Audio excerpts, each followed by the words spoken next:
اعمال کا بدلہ تو جہنم ہی تھا،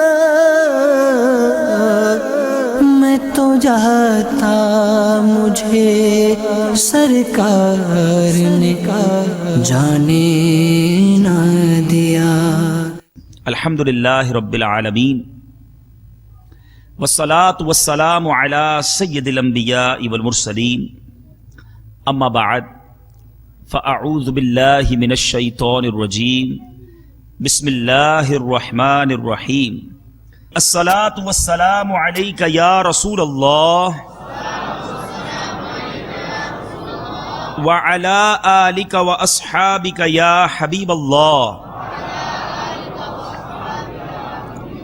الصلاۃ والسلام علیک یا نبی اللہ وعلی آلک واصحابک یا نور اللہ۔ میرے پیارے اور محترم اسلامی بھائیوں اور مدنی چینل کے ناظرین، آئیے بیان سے پہلے کچھ اچھی نیتیں کر لیتے ہیں۔ آقا مدینہ صلی اللہ تعالی علیہ وسلم کا فرمان عالی شان ہے، نیت المؤمن خیر من عملی۔ مومن کی نیت اس کے عمل سے بہتر ہوتی ہے۔ سب سے پہلے تو یہ نیت کرتے ہیں کہ اللہ عز و جل کی رضا کے لیے اول تا آخر بیان میں شرکت کروں گا، توجہ کے ساتھ، دھیان کے ساتھ، ادھر ادھر دیکھنے سے بچتے ہوئے، موبائل فون کے استعمال سے بچتے ہوئے، ممکن ہوا تو بیان کی تعظیم کی نیت سے دو زانوں بیٹھ کر بیان سنوں گا۔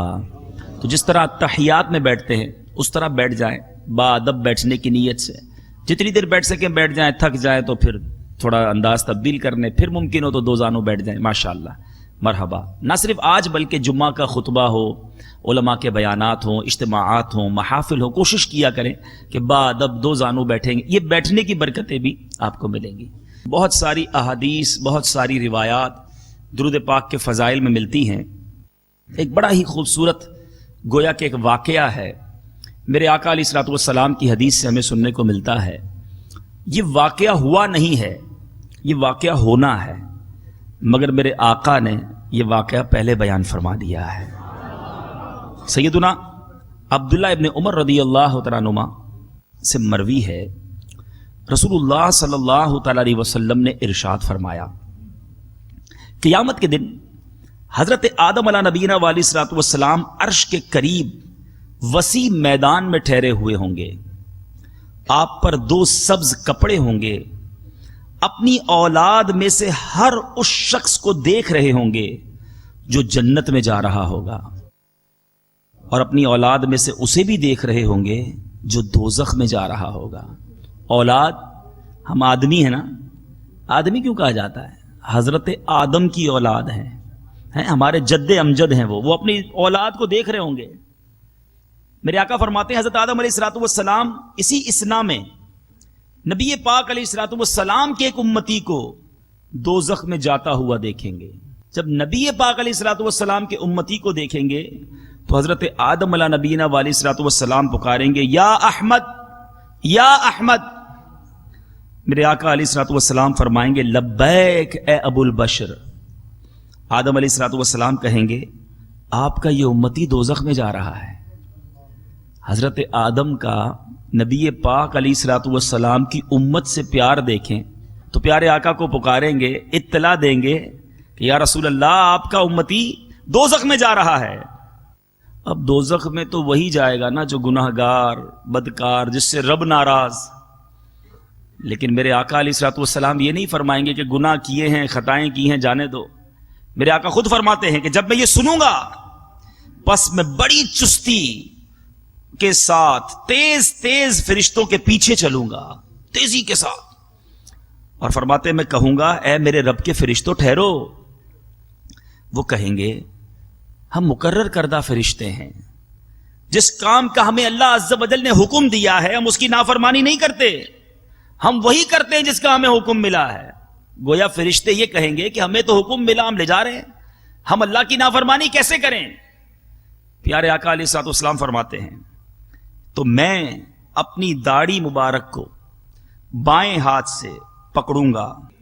اے میرے پروردگار، کیا تو نے مجھ سے وعدہ نہیں فرمایا ہے کہ تو مجھے اپنی امت کے بارے میں رسوا نہ فرمائے گا؟ عرش سے ندا آئے گی.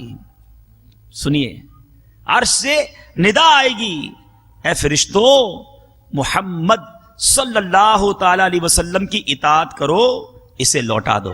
میرے حبیب کی بات مانو، جو یہ کہتے ہیں اسے لوٹا دو. پھر کیا کریں گے؟ ابھی تو جہنم سے بچایا ہے نا. میرے آقا کا کرم دیکھو، خالی جہنم سے بچائیں گے نہیں، جنت میں داخل بھی کروائیں گے. بڑی غور والی بات ہے، کسی کو جہنم میں جانے سے روک لینا یہ بہت بڑا احسان، عذاب سے بچا لینا بڑی کرم نوازی، مگر عذاب سے نکال کر جنت میں داخل کر دینا یہ تو بہت زبردست انعام ہو گیا نا. مثال کے طور پہ کوئی شخص غریب ہے، آپ اس کو تھوڑی سی رقم دے دیں، اس کی تھوڑی سی غربت دور کر دیں. بھوکا ہے، کھانا کھلا دیں، ٹھیک ہے نا، حاجت پوری کر دیں. لیکن غریب کو غریبی سے نکال کر امیر کر دیں، یہ تو اور زبردست ریولوشن ہو گیا نا، زبردست انقلاب ہو گیا. میرے آقا فرماتے ہیں کہ میں اپنی گود سے ایک سفید کاغذ نکالوں گا، اسے دائیں میزان کے پلڑے میں رکھوں گا، میزان عمل لگا ہوا ہوگا، اسکیل. آج بھی ترازو دیکھتے ہیں. میرے آقا فرماتے ہیں میں کہوں گا بسم اللہ، اور وہ سفید کاغذ جو میں اپنی گود سے نکالوں گا اس شخص کی نیکیوں کے پلڑے میں ڈال دوں گا. فرماتے وہ پلڑا بھاری ہو جائے گا. ارشاد ہوگا، آواز آئے گی، خوش بخت ہے، سعادت یافتہ ہو گیا ہے اور اس کا میزان بھاری ہو گیا ہے. اے فرشتوں، اسے جنت میں لے جاؤ. تھوڑی دیر پہلے جہنم میں لے جایا جا رہا تھا، اب اعلان ہو رہا ہے اسے جنت میں لے جاؤ. میرے آقا فرماتے وہ بندہ کہے گا، اے میرے پروردگار کے فرشتوں ٹھہرو، میں اس بندے سے بات تو کر لوں. ابھی یہ پورے معاملے میں اس شخص نے ابھی پیارے آقا کو نہیں پہچانا.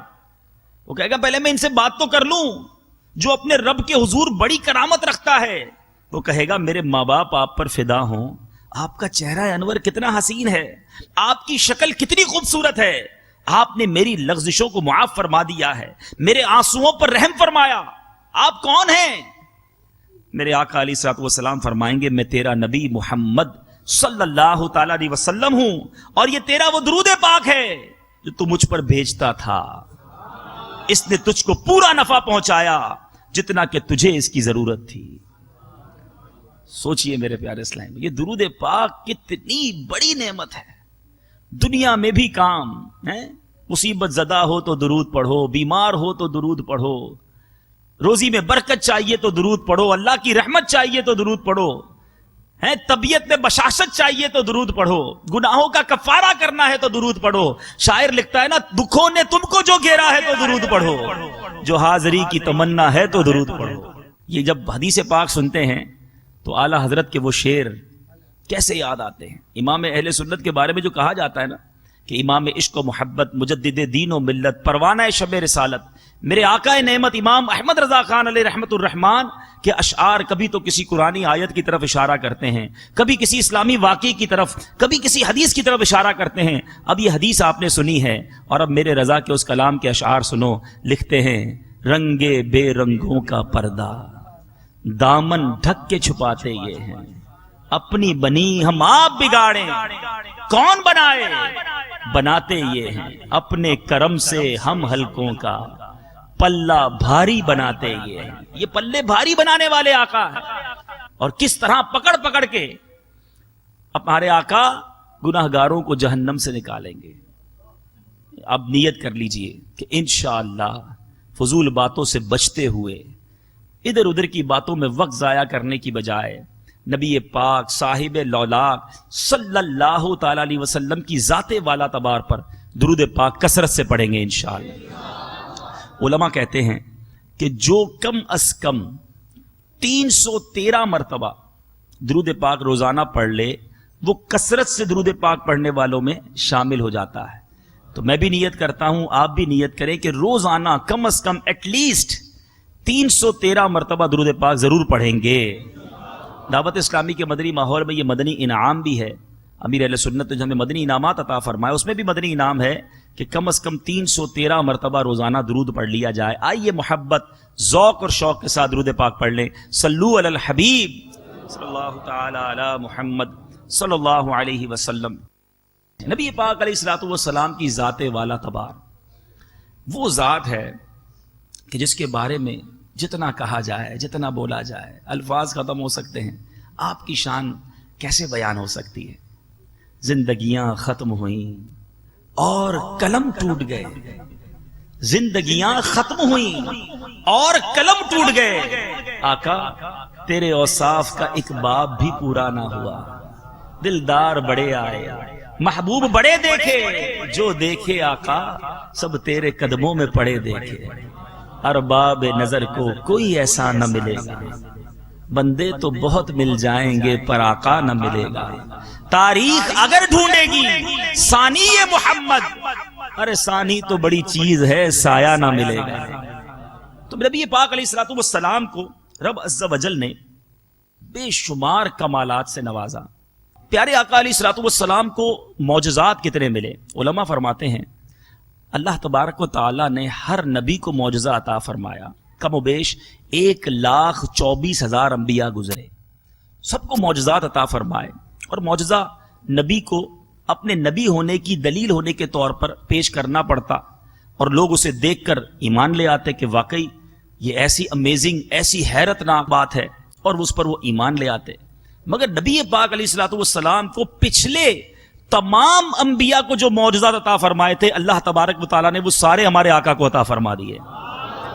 اور یہی نہیں بلکہ آقائے مدینہ صلی اللہ تعالی علیہ وسلم کو چند ایکسکلوسیو اسپیشل خصائص خصوصی طور پر معجزات اور کمالات عطا فرمائے جو پہلے کسی نبی کو نہیں عطا فرمائے. ان میں سے چند جو خصائص کبریٰ ہیں وہ پیش کرتا ہوں, میں پڑھتا ہوں, سنیے اور جھومتے چلے جائیے. مزید اپنے دل میں اپنے آقا علیہ الصلوۃ والسلام سے محبت کو بڑھنے دیجئے. فخر آتا ہے کبھی کبھی اپنے آپ پر فخر آتا ہے کہ اللہ تعالیٰ کا کتنا کرم ہے کہ ہم آقا کے امتی ہیں. امتی تیری قسمت پہ لاکھوں سلام کہ اس نبی کے ہم غلام بن گئے. سنو میرے آقا علیہ الصلوۃ والسلام پیدائش کے اعتبار سے اول الانبیاء ہیں.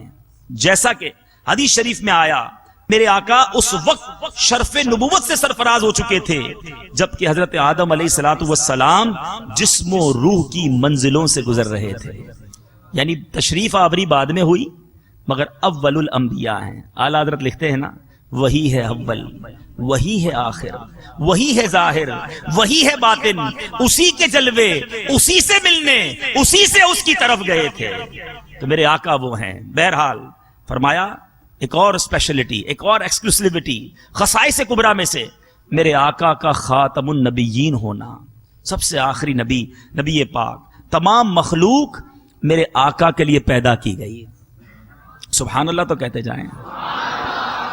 تمام آسمانی کتابوں میں میرے آقا علیہ الصلوۃ والسلام کی بشارت دی گئی. نبی پاک علیہ الصلوۃ والسلام کو معراج کا شرف عطا کیا گیا. یہ وہ خصائص ہیں جو اس سے پہلے کسی نبی کو نہیں ملے. اور آپ کی سواری کے لیے براق پیدا کیا گیا. میرے آقا علیہ الصلوۃ والسلام کو آیت الکرسی عطا کی گئی.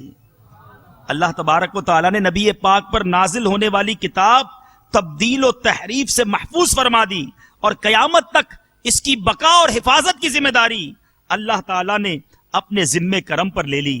اور سنیے نبی پاک علیہ الصلوۃ والسلام کی تصدیق کے لیے معجزۂ شق القمر کا ظہور آیا.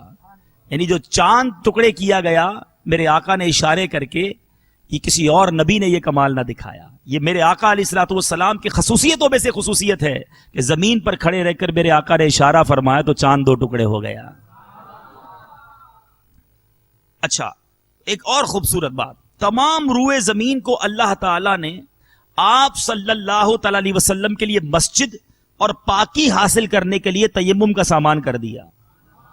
دوسرے جو مذاہب ہیں کہ پہلے بھی جو امتیں ہوتی ایک اسپیشل جگہ پر جا کر عبادت کرنا پڑتی, لیکن مسلمان کے لیے کرم دیکھو, دنیا میں کسی مسجد کسی بھی زمین پر جناب پاک جگہ پر کھڑے ہو کر وہ نماز پڑھے اس کی نماز ہو جاتی ہے. پوری زمین مسجد بنا دی گئی، بلکہ اسی زمین کو پاک کرنے والا تیمم کرنے کے لیے بھی ہمیں عطا فرما دیا گیا۔ یہ میرے آقا کی امت پر رب کا احسان دیکھیں۔ کئی انبیاء کو بڑے لقب ملے نا، حضرت آدم صفی اللہ، حضرت موسیٰ کلیم اللہ، حضرت عیسیٰ روح اللہ۔ میرے نبی کو اللہ عز و جل نے حبیب اللہ کا لقب عطا فرمایا، دوست ہیں حبیب۔ پھر ہم کہیں ہیں میں تو مالک ہی کہوں گا کہ ہو مالک کے حبیب۔ اعلیٰ حضرت ایسے نہیں لکھتے، کیا کہتے ہیں؟ میں تو مالک ہی کہوں گا کہ ہو مالک کے حبیب، یعنی محبوب و محب میں نہیں میرا تیرا، اللہ کے حبیب ہیں، سبحان اللہ۔ بہرحال اب یہ بہت سارے خصائص ہیں، اور جس موضوع پر مجھے آج بات کرنی ہے، میرے آقا کی ایک اور اسپیشلٹی، نبی پاک علیہ الصلوۃ والسلام کو مقام محمود عطا کیا گیا۔ ہمارے آقا علیہ الصلوۃ والسلام کو شفاعت کبریٰ کے اعزاز سے نوازا گیا، میرے آقا کو لواء الحمد عطا کیا گیا۔ میرے آقا سب سے پہلے جنت میں داخل ہوں گے۔ آپ صلی اللہ تعالی علیہ وسلم کو حوض کوثر عطا کیا گیا۔ یہ وہ شرف ہیں، یہ وہ اعزاز ہیں میرے پیارے اور محترم اسلامی بھائیوں، انشاءاللہ جس کا دیدار ہم نے کرنا ہے۔ ہم شق القمر تو نہیں دیکھ سکے نا، ہم سورج کا پلٹنا بھی نہیں دیکھ سکے، ہم درختوں کا کلمہ پڑھنا بھی نہ دیکھ سکے، ہم کفار کے ہاتھوں میں وہ کنکریوں کا کلمہ پڑھنا نہ دیکھ سکے، ہم سیدنا ابو ہریرہ رضی اللہ تعالیٰ عنہ کا وہ پیالہ بھی نہ دیکھ سکے، ہم حضرت جابر رضی اللہ تعالیٰ عنہ کے گھر کی وہ دعوت بھی نہ دیکھ سکے، ہم وہ غزوہ خندق کے وقت پیارے آقا کا ایک وار کر کے چٹان کو ریزہ ریزہ کر دینا بھی نہ دیکھ سکے، ہم ابو قتادہ کی وہ آنکھ بھی نہ دیکھ سکے جو نبی پاک نے لعاب دہن لگا کر جب رکھا تو آنکھ سلامت ہو گئی، ہم وہ ٹوٹی ہوئی پنڈلیوں کو جڑنے کا نظارہ نہ دیکھ سکے، ہم وہ ہرنی کا آ کر آقا کی بارگاہ میں فریاد کرنا نہ دیکھ سکے، ہم وہ اونٹ کا آ کر نبی پاک کی بارگاہ میں سجدہ کرنا نہ دیکھ سکے۔ یہ وہ معجزات تھے جو صحابہ نے دیکھے۔ میرے آقا کی خصوصیتیں ایسی ہیں جو انشاءاللہ ہم نے دیکھنی ہیں۔ اعلیٰ حضرت لکھتے ہیں عرش حق ہے مسند رفعت رسول اللہ کی، دیکھنی ہے حشر میں عزت رسول اللہ کی۔ انتظار ہے ہمیں اس قیامت کے میدان کا جب دیکھنی ہے حشر میں عزت رسول اللہ کی۔ کیا ہوگا؟ ٹوٹ جائیں گے گناہگاروں کے فوراً قید و بند، کیوں؟ حشر کو کھل جائے گی طاقت رسول اللہ کی۔ تو آج اس موضوع پر کچھ مدری پھول لیتے ہیں کہ ہونا کیا ہے حشر کے دن، ہیں وہ کیسا میدان ہے، وہ کیسی بزم ہے، وہ کیسا دربار ہوگا۔ اے میرے پیارے اور محترم اسلامی بھائیوں، دنیا کی مصیبتوں پر بڑے بعض اوقات گھبرا جاتے ہیں، بلکہ کوئی مصیبت آنے والی ہو، کوئی ڈیفیکلٹ مشکل دن آنے والا ہو تو پریشانی آج سے شروع ہو جاتی ہے۔ جس کا امتحان قریب آتا ہے وہ اسٹوڈنٹ پریشان نظر آتا ہے، کیا ہوا بھائی، چہرے پہ ہوائیاں کیوں اڑ رہی ہیں؟ وہ امتحان قریب آ رہا ہے۔ اچھا بھائی آپ بڑے پریشان ہیں، ہاں بھائی ابھی پچھلے بس آگے ایک سفر کرنے جانا ہے، بڑا مشکل سفر ہے۔ اچھا آپ بڑے پریشان نظر آ رہے ہیں، ہاں جناب وہ گھر کی شفٹنگ کرنا ہے، وہ ذرا بڑا مشکل مرحلہ ہے۔ چھوٹے موٹے دنیا کے مسائل جب آنے والے ہوتے ہیں اس کا خیال کر کے ہم پریشان ہو جاتے ہیں۔ کیا ہمیں پتہ ہے کہ ایک ایسا دن آنے والا ہے جس سے زیادہ مشکل دن کوئی نہیں؟ موسٹ ڈیفیکلٹ ڈے، سب سے زیادہ مشکل دن ہوگا وہ، اسے یوم الدین کہا گیا، انصاف کا دن کہا گیا، قیامت کا دن کہا گیا، ڈے آف ججمنٹ کہا جاتا ہے، فیصلے کا دن ہوگا وہ۔ اور اس کے بارے میں آتا ہے، میں مشورہ دوں گا آپ کو، اگر قیامت کے احوال جاننا چاہتے ہیں، میرے بچے ینگسٹر بھی بیٹھے ہیں، ہمیں پتہ ہونا چاہیے کہ وہ دن ہوگا کیسے، اس دن کیا کیا ہوگا، قیامت سے پہلے کیا واقعات ہونے ہیں۔ آپ مکتبۃ المدینہ سے بہار شریعت مفتی امجد علی اعظمی صاحب نے جو لکھی ہے اس کا پہلا حصہ خرید لیں اور پڑھیں، اس میں جو انہوں نے جس ترتیب کے ساتھ بیان کیا کہ قیامت سے پہلے کیا نشانیاں ہوں گی، اس دن یہ دن سٹارٹ کیسے ہوگا، کیسے سور پھونکا جائے گا، اور پھر کس طرح ہلاکتیں ہوں گی، کس طرح لوگ جناب اسی وقت موت کا شکار ہو جائیں گے، اور پھر کس طرح اٹھایا جائے گا، کس طرح میدان محشر کی طرف لے جایا جائے گا۔ یہ میدان حشر جو ہے یہ شام میں لگے گا، ملک شام میں زمین ہموار ہوگی، اور یہ زمین تانبے کی ہوگی، کاپر۔ تھوڑا سا جو سائنس پڑھے ہوئے ہیں وہ جانتے ہوں گے کہ جو ہماری زمین ہے نا وہ پتھر مٹی کی ہے نا، یہ بھی جون جولائی میں گرم ہو ڈامر والی زمین جو ہوتی ہے، ڈامر کے روڈ پر گرمی میں ننگے پیر تو سوچ بھی نہیں سکتے ہم، حالانکہ 40 ڈگری 42 ڈگری ٹیمپریچر ہوتا ہے، اور پھر بھی مٹی جو ہے وہ ایبزارب کے لحاظ سے، گرم ہونے کے لحاظ سے اتنی جلدی گرم نہیں ہوتی جتنا کاپر گرم ہوتا ہے۔ تانبا الیکٹرک وائر میں یوز ہوتا ہے، آپ نے دیکھا ہوگا، کیونکہ یہ بہت جلدی ہیٹ پاس کرتا ہے، یہ تو بالکل جس کو کہ سلگ جائے گا، اور یہ زمین پوری کی پوری تانبے کی ہوگی۔ سورج آج ایک تحقیق کے مطابق 9 لاکھ میل دور ہے، لاکھوں میل دور جو ہے وہ جو سورج ہے وہ ہم سے، جب وہ گرمی برساتا ہے تو نہیں دیکھا جاتا، اس وقت سورج 1.25 میل پر ہوگا۔ العطش العطش، ہائے پیاس کی صدائیں بلند ہو رہی ہوں گی اس دن۔ میرے پیارے اسلامی بھائیو ذرا سوچے تکلیف کا عالم کیا ہوگا۔ میں کچھ الفاظ جو مفتی امجد علی اعظمی صاحب نے لکھے، فرماتے ہیں پھر باوجود ان مصیبتوں کے کوئی کسی کا پرسان حال نہ ہوگا، بھائی بھائی سے بھاگے گا، ماں باپ اولاد سے پیچھا چھڑائیں گے، بیوی بچے الگ جان چھڑائیں گے، ہر ایک اپنی اپنی مصیبت میں گرفتار ہوگا، کون کس کا مددگار ہوگا؟ حضرت آدم علیہ نبینا علیہ الصلوۃ والسلام کو رب عز و جل حکم دے گا، اے آدم دو زخیوں کی جماعت الگ کر۔ عرض کریں گے کتنے میں سے کتنے؟ ارشاد ہوگا ہر 1000 سے 999، یعنی آؤٹ آف 1000 1000 میں سے 999 دوزخیوں کی لائن میں کر دیے جائیں گے۔ علماء کہتے ہیں یہ وہ وقت ہوگا کہ بچے مارے غم کے بوڑھے ہو جائیں گے، حمل والی کا حمل ساکت ہو جائے گا، لوگ ایسے دکھائی دیں گے جیسے نشے میں ہو، حالانکہ نشے میں نہ ہوں گے، لیکن اللہ کا عذاب بہت سخت ہے۔ غرض کس کس مصیبت کا بیان کیا جائے، 1 ہو 2 ہو 100 ہو 1000 ہو تو کوئی بیان بھی کرے، 1000 مصائب، اور وہ بھی ایسے شدید کہ الاما، اور یہ سب تکلیفیں 2-4 گھنٹے 2-4 دن 2-4 ماہ کی نہیں، بلکہ قیامت کا دن 50,000 سال کا دن ہوگا۔ تھوڑی سی تکلیف آ جائے نا، آپریشن ہوتا ہے، بندہ بیمار ہوتا ہے، کہتا ہے چند گھنٹوں کی بات ہے، نکل جائے گا ٹائم، ایک دن 50,000 سال کا ہوگا۔ میرے پیارے اسلامی بھائیوں، پھر ایک اور بڑی آزمائش کیا ہوگی؟ آپ دنیا میں کسی کے گھر جائیں، باہر کھڑا کر دیا جائے، ذرا انتظار کیجئے، تھوڑی دیر میں بلاتے ہیں، 5 منٹ گزرتے ہیں، بندہ میسج کرتا ہے بھائی باہر کھڑا ہوں، 10 منٹ ہو گئے فون کرتا ہے، 15 منٹ ہو جائے طبیعت خراب ہونے لگتی ہے، 20-25 منٹ بعد تو سائن آف ہو جاتا ہے آدمی کہ یار اب کیا ہو گیا، اتنی دیر انتظار بڑا مشکل ہے۔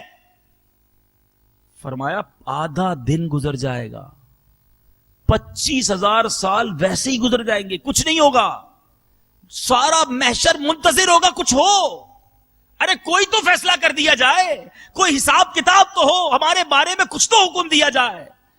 گرمی پسینہ بہ رہا ہے اور 25,000 سال انتظار میں گزر گئے۔ اب محشر کے لوگ مشورہ کریں گے، کیا مشورہ کریں گے؟ کہ آخر کدھر کو جانا ہے، کوئی تو ہمیں رہائی دلائے، کسی کا تو واسطہ تلاش کیا جائے۔ مشورے سے یہ قرار پائے گا ان کا مشورہ کہ چلو حضرت آدم علیہ الصلوۃ والسلام کے پاس چلتے ہیں، وہ سب کے باپ ہیں، اللہ تعالیٰ نے ان کو اپنے دستے قدرت سے بنایا ہے، جنت میں رہنے کو جگہ دی، مرتبہ نبوت سے سرفراز فرمایا، چلو چلو ان کی خدمت میں چلتے ہیں، وہی ہمیں نجات دلائیں گے۔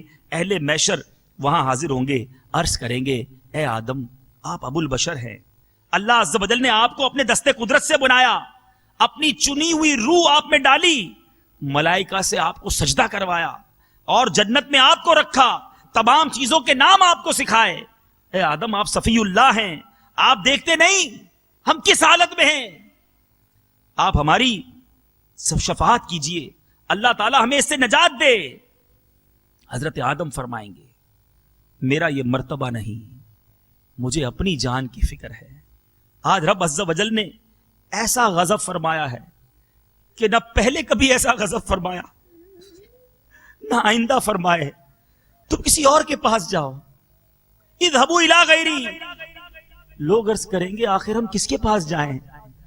فرمائیں گے نوح کے پاس جاؤ، کہ وہ پہلے رسول ہیں کہ زمین پر ہدایت کے لیے بھیجے گئے، لوگ اسی حالت میں حضرت نوح علیہ الصلوۃ والسلام کے پاس جائیں گے، ان کے فضائل بیان کر کے عرض کریں گے کہ آپ اپنے رب کے حضور شفاعت کیجئے کہ وہ ہمارا فیصلہ جلد کر دے۔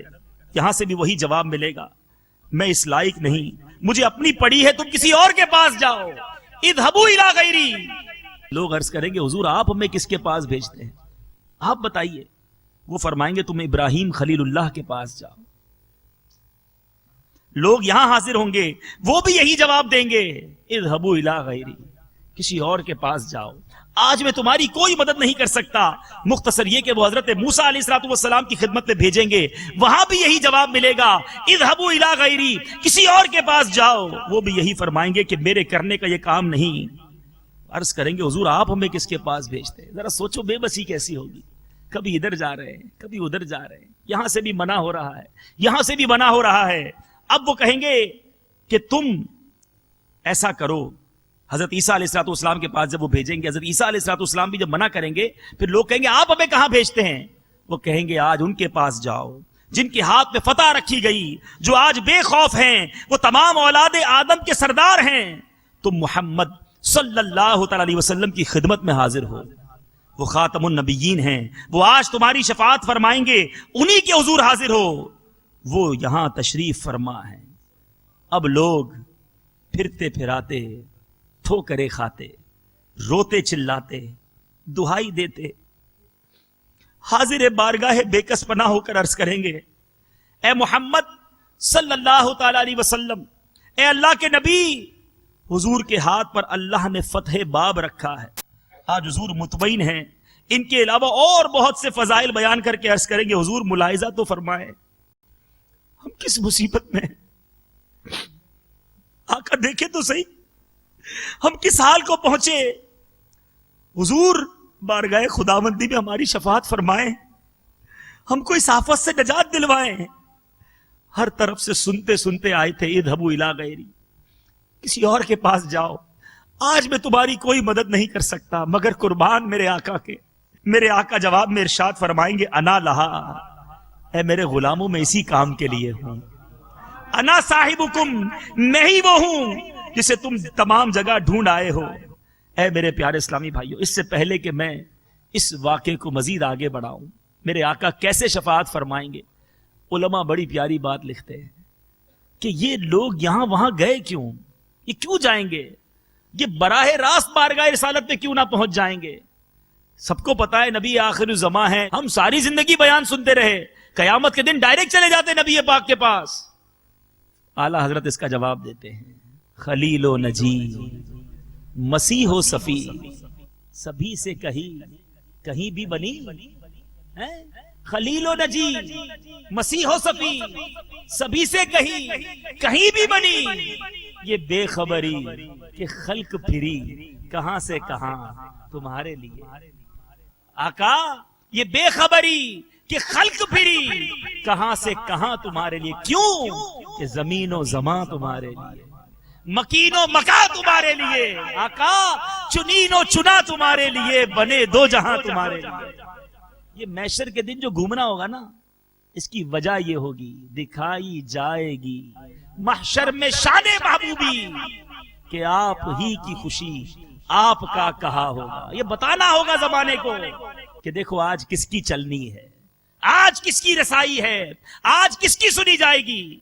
امام اہل سنت لکھتے ہیں نا، سنتے ہیں کہ محشر میں صرف ان کی رسائی ہے، گر ان کی رسائی ہے لو جب تو بنائی ہے۔ ایک اور شاعر بڑا پیارا شعر لکھتے ہیں، فقط اتنا سبب ہے انعقاد بزم محشر، only one reason، یہ جو بزم محشر سجائی جائے گی نا، اس کو سجانے کا ایک ہی مقصد ہے، فقط اتنا سبب ہے انعقاد بزم محشر کا، آقا تمہاری شان محبوبی دکھائی جانے والی ہے، دکھانا ہے، بتانا ہے کہ یہ میرا محبوب ہے، آج ان کی سنی جائے گی۔ سارا زمانہ گھوم پھر کر میرے آقا کے جب در پر پہنچیں گے، اب سنو میرے آقا کی حدیث سنو، نبی پاک علیہ الصلوۃ والسلام خود کیا فرماتے ہیں، بخاری شریف اور مسلم شریف کی حدیث مبارک، حضرت انس رضی اللہ تعالیٰ سے مروی ہے، میرے آقا علیہ الصلوۃ والسلام نے فرمایا، اہل محشر اور انبیاء سے مایوس ہو کر پھر کر میرے حضور حاضر ہوں گے، میں فرماؤں گا انا لہا، میں ہوں شفاعت کے لیے، پھر اپنے رب سے اذن چاہوں گا، مجھے اذن دے گا، میں سجدہ کروں گا، ارشاد ہوگا اے محمد اپنا سر اٹھاؤ، کہو تمہاری بات سنی جائے گی۔ ذرا انداز تو دیکھو، ہیں ذرا پیار تو دیکھو، کہو سر اٹھاؤ، کہو تمہاری بات سنی جائے گی، مانگو تمہیں عطا کیا جائے گا، شفاعت کرو تمہاری شفاعت قبول ہے۔ میرے آقا فرماتے میں عرض کروں گا اے رب میری امت، میری امت، فرمایا جائے گا جاؤ، جس کے دل میں جو بھر ایمان ہو اسے دوزخ سے نکال دو۔ میرے آقا فرماتے میں ان کو دوزخ سے نکالوں گا، پھر حاضر ہوں گا، پھر سجدہ کروں گا۔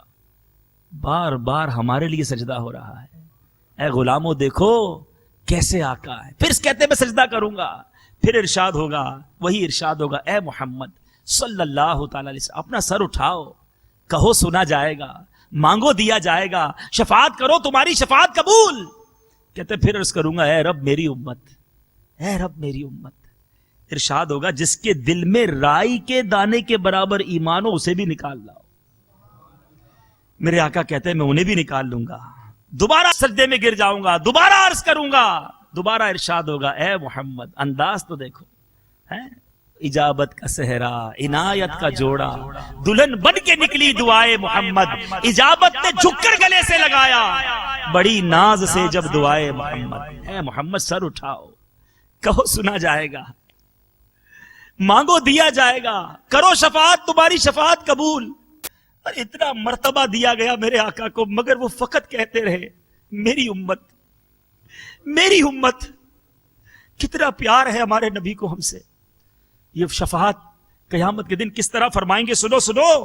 نبی پاک صلی اللہ تعالی علیہ وسلم فرماتے ہیں کہ مجھے اللہ تعالیٰ نے اختیار دیا کہ شفاعت لے لو یا تمہاری آدھی امت جنت میں چلی جائے۔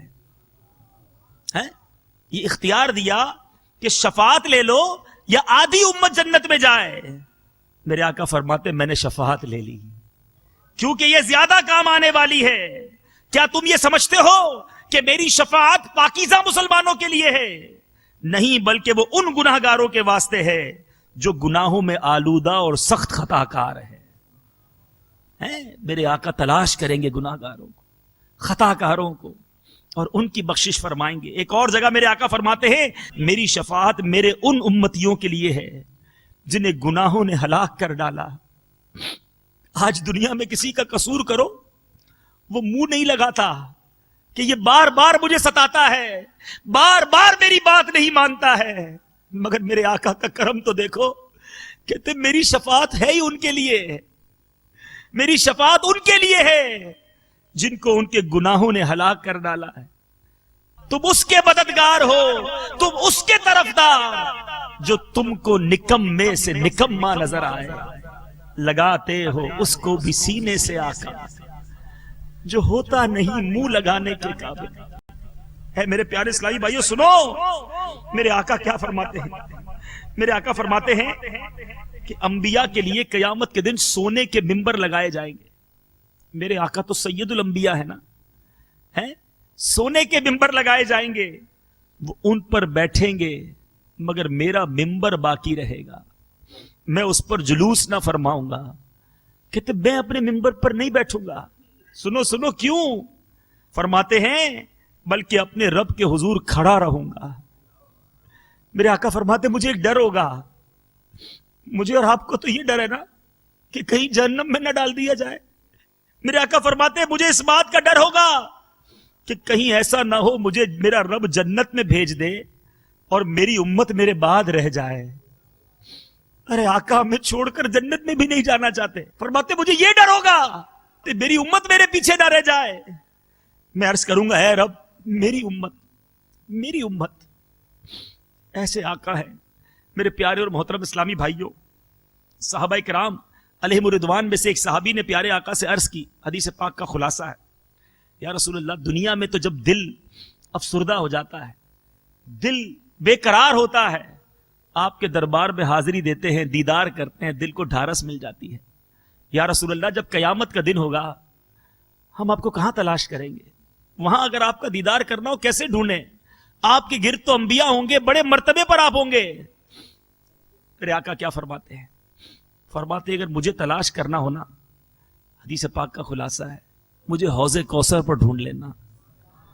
میں وہاں اپنے گناہگار امتیوں کو اپنے ہاتھوں سے جام پلا رہا ہوں گا. کہا آقا اگر وہاں نہ پایا, کہا اگر وہاں نہ پاؤ تو ایسا کرنا, میزان عمل پر آ جانا. اپنے کرم سے اپنے گناہگار امتیوں کے پلڑے بھاری کر رہا ہوں گا. کہا آقا اگر وہاں نہ پایا, تو کہا اگر وہاں نہ پاؤ تو ایسا کرنا, پل صراط پر آ جانا. پل صراط کے کنارے رب سلم امتی کی صدائیں بلند کرتے ہوئے اپنے گناہگار امتیوں کو پل سے پار کروا رہا ہوں گا.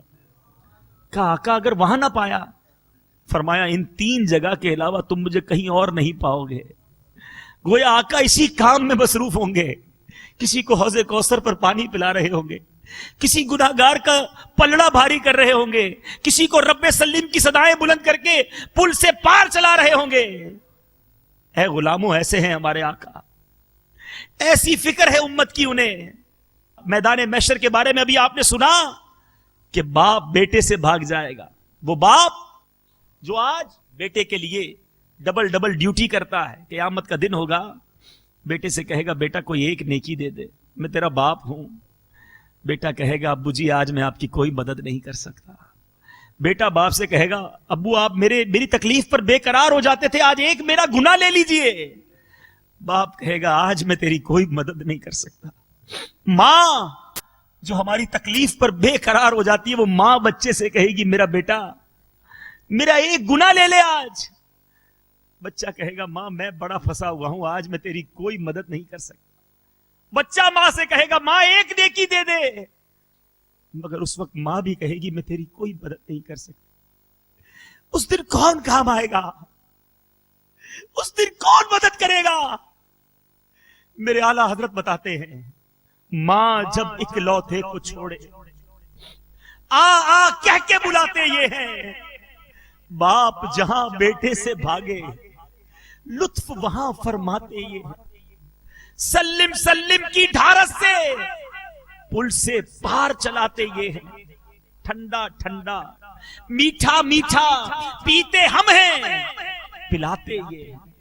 ایسے محسن آقا, ایسے کریم آقا. اور آج میں اور آپ سوچیں ان آقا علیہ الصلوۃ والسلام کو کہیں ناراض تو نہیں کر رہے جو ہمیں یاد رکھے ہوئے ہیں. سنو میرے آقا علیہ الصلوۃ والسلام فرماتے ہیں انبیاء علیہ الصلوۃ والسلام کی اگرچہ ہزاروں دعائیں قبول ہوتی ہیں, مگر ایک دعا انہیں خاص جناب باری تعالیٰ سے ملتی ہے کہ جو چاہو مانگ لو بے شک دیا جائے گا. تمام انبیاء حضرت آدم سے عیسیٰ تک سب اپنی اپنی وہ دعا دنیا میں کر چکے ہیں. میرے آقا فرماتے میں نے اپنی وہ دعا آخرت کے لیے بچا رکھی ہے. اور وہ کیا دعا ہوگی؟ فرماتے وہ میری شفاعت ہے, میری امت کے لیے قیامت کے دن میں نے اسے اپنی ساری امت کے لیے رکھا ہے جو ایمان پر دنیا سے اٹھے گی. سوچو دعا بھی ہمارے لیے بچا کر رکھی ہے. کیسے شفیق آقا ہے. ایک اور جگہ نبی پاک علیہ الصلوۃ والسلام فرماتے ہیں کہ جب میں دنیا سے پردہ کر جاؤں گا, سور پھونکنے تک اپنی قبر میں امتی امتی پکاروں گا. روز قیامت تک کیا کہتے ہیں؟ میں امتی امتی پکاروں گا. اور ماشاء اللہ اعلی حضرت اس کے تحت لکھتے ہیں کہ جو کان بجتے ہیں نا, کبھی کبھی آپ نے دیکھا ہوگا کسی کے کان بجتے ہیں. کتنی خوبصورت بات امام اہل سنت نے لکھی کہ کان بجنے کا یہی سبب ہے کہ میرے آقا کی وہ آواز مبارک جو قبر میں میرے آقا پکار رہے ہیں کبھی کبھی کسی کی روح سے ٹکراتی ہے. اور جب کسی کے کان بجے تو مستحب یہ ہے کہ وہ درود پاک اس وقت پڑھ لیا کرے, پیارے آقا کو لبیک کہے. ذرا سوچو میرے پیارے اسلامی بھائیوں, میرے آقا قبر میں بھی ہمیں یاد فرما رہے ہیں. لیکن سوال یہ ہے کہ جو آقا اتنے مہربان ہیں, کیا ہم انہیں ناراض کرنے والے کام تو نہیں کر رہے؟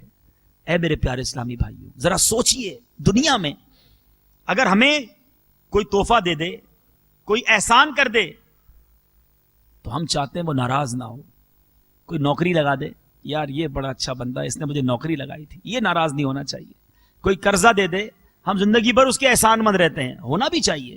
جو دنیا میں احسان کرے اس کا شکر ادا کرنا چاہیے. مگر ذرا سوچیں، میرے آقا دنیا میں تشریف لائے، رب حبلی امتی کہتے ہوئے پیدا ہوئے، دنیا میں آئے، ہم گناہگاروں کو یاد کیا.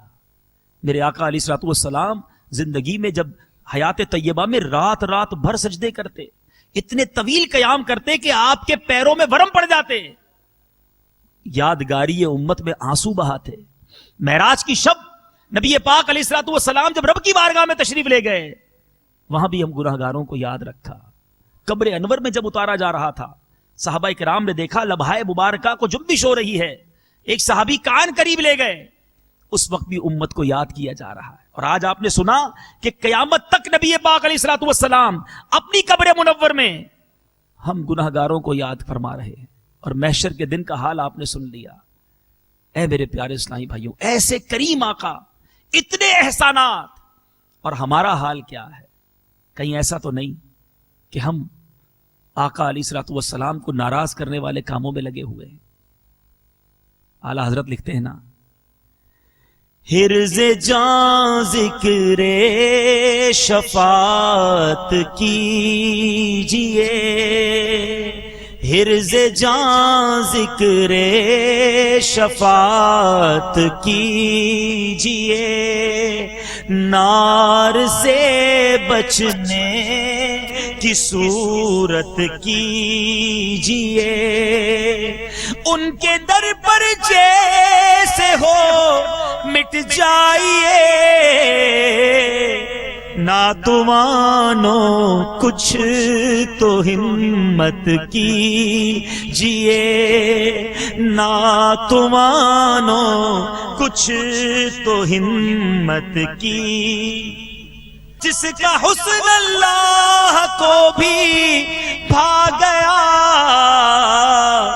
ایسے پیارے سے محبت کیجئے، ایسے پیارے سے محبت کیجئے.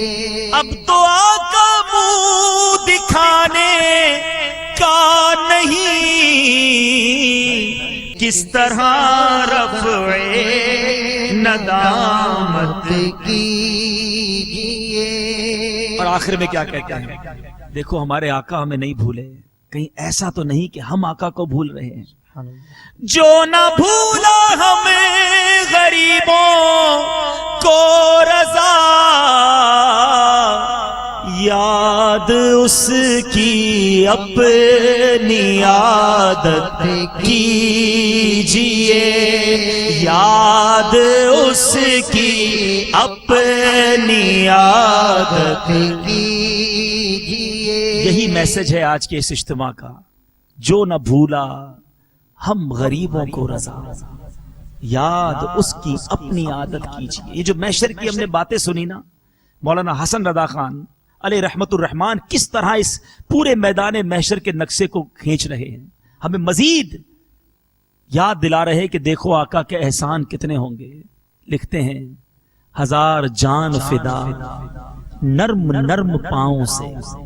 ابھی آپ نے حدیث پاک سنی نا کہ میں تیز تیز قدموں سے فرشتوں کے پاس پہنچوں گا. ہزار جان فدا نرم نرم پاؤں سے، پکار سن کے اسیروں کی دوڑتا ہوگا.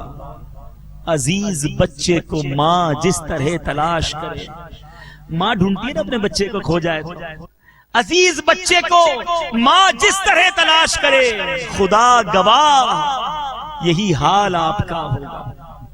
وہ پاک دل کے نہیں جس کو اپنا اندیشہ.